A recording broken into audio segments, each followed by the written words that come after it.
জ্বালানি তেলের সংকট তীব্র থেকে তীব্রতর হচ্ছে গোটা বিশ্বে। কেবল বাংলাদেশেই যে এই সংকট বাড়ছে তা নয়, বিশ্বের অধিকাংশ দেশ এখন জ্বালানি তেলের অপ্রতুলতায় টালমাটাল। এরই মাঝে বিশ্বের ৯৫টিরও বেশি দেশ জ্বালানি তেলের দাম বৃদ্ধি করেছে। স্বস্তির বিষয় হলো বাংলাদেশ এখনো ওই পথে হাঁটেনি।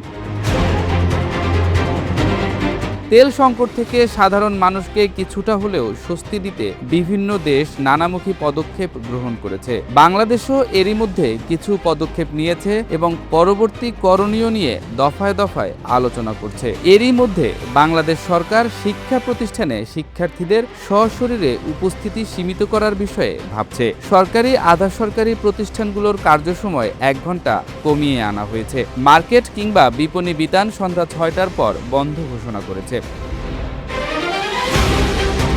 চলমান পরিস্থিতির সঙ্গে কেবল বাংলাদেশ নয়, গোটা বিশ্বই লড়াই করছে। দক্ষিণ এশিয়ার পাশাপাশি বিশ্বের উন্নত দেশগুলোও জ্বালানি সংকটে নাকাল, যে কারণে নানা ধরনের পদক্ষেপ নিয়ে সাময়িকভাবে হলেও পরিস্থিতি মোকাবেলা করার চেষ্টা করছে সরকার।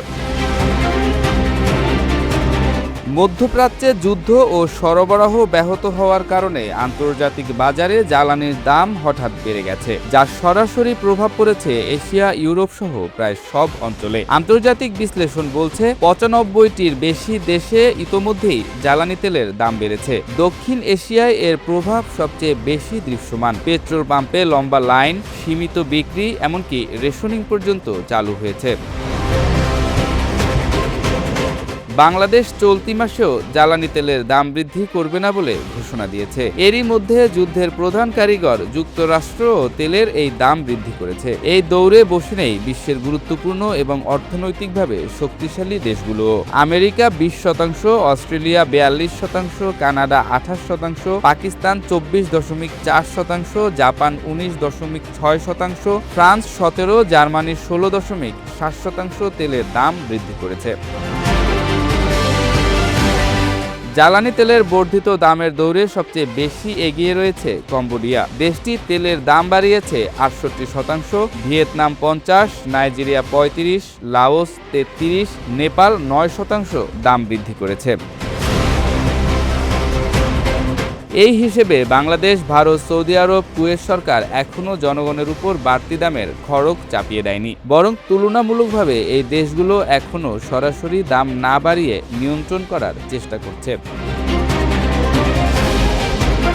দক্ষিণ এশিয়ার দেশগুলো আমদানি নির্ভর হওয়ায় সংকট বেশি তীব্র হয়েছে।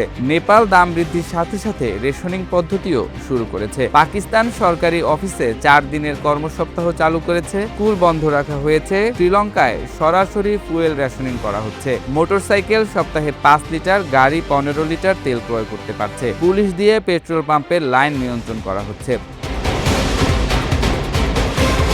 দক্ষিণ কোরিয়ার মতো দেশ ৩০ বছরে প্রথমবার জ্বালানির সর্বোচ্চ মূল্য নির্ধারণ করেছে। ইন্দোনেশিয়া জ্বালানি ভর্তুকি বাড়িয়েছে। সংকট ঠেকাতে চীন জ্বালানি রপ্তানি বন্ধ করে দিয়েছে। ফিলিপাইন কর্মসপ্তাহ ৪ দিনের ঘোষণা দিয়েছে।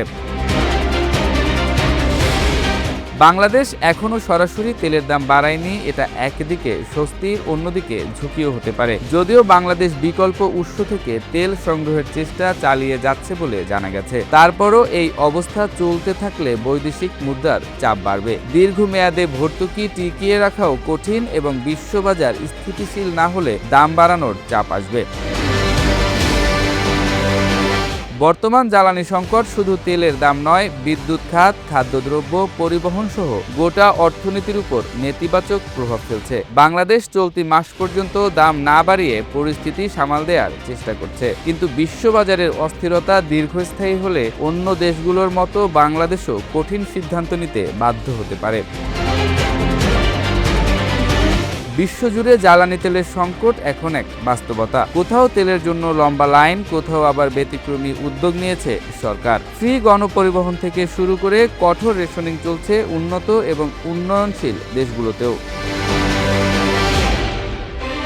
জার্মানি এরই মাঝে সস্তায় মাসিক পাবলিক ট্রান্সপোর্ট টিকিট বিক্রি করছে। চীন বৈদ্যুতিক গাড়ির ব্যবহার বাড়ানোর জন্য উৎসাহিত করছে। নেদারল্যান্ড সাইকেল ব্যবহারে সাধারণ জনগণকে উদ্বুদ্ধ করছে।